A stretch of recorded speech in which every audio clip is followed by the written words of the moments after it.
Assalamu alaikum dear students. Today we will learn about new poem Moon Wind by Ted Hughes from textbook page number 25. In this poem the poet provides us with a very strange picture of the wind that he imagines to be present on the moon.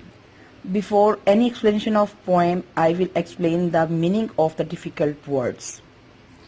There is no wind on the moon at all, yet things get blown about in utter stillness. Your candle shivers out. Here blown about means erupt or break in uncontrolled manner.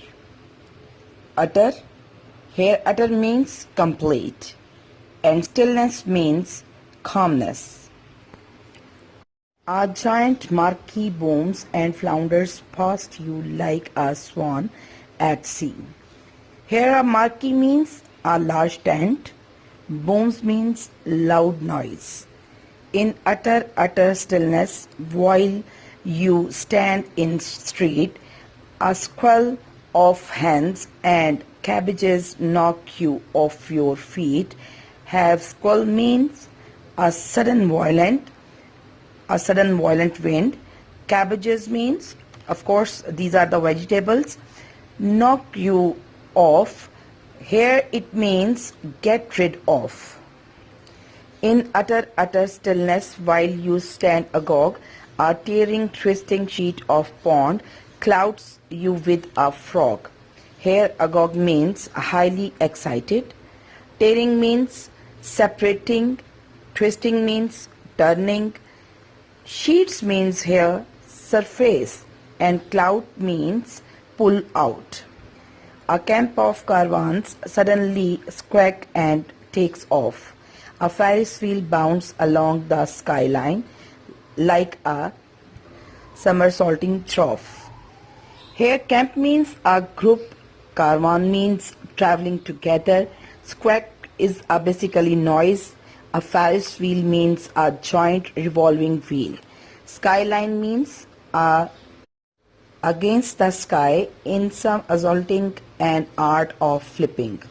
Roots and foundation, nails and screws, nothing can hold fast, nothing can resist the moon's dead still blast. Root and foundation means the base. Hold means trip. Here resist means stand, that still means completely motionless. And the last word blast means blow. So my dear students, this was the poem, the all difficult words.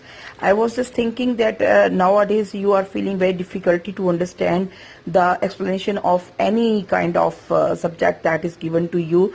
So that's why I thought that it's far better that first I go for the reading and then go for the difficult words and their meanings. So maybe you will understand much better than the other things. I just say that you please keep an eye on the things that you have to do on daily basis. Be vigilant about each and every work that is given to you, that is assigned to you. So I hope that you are doing well, but please try to do very neat and much better than the class assignments. All right, so wish you best of luck.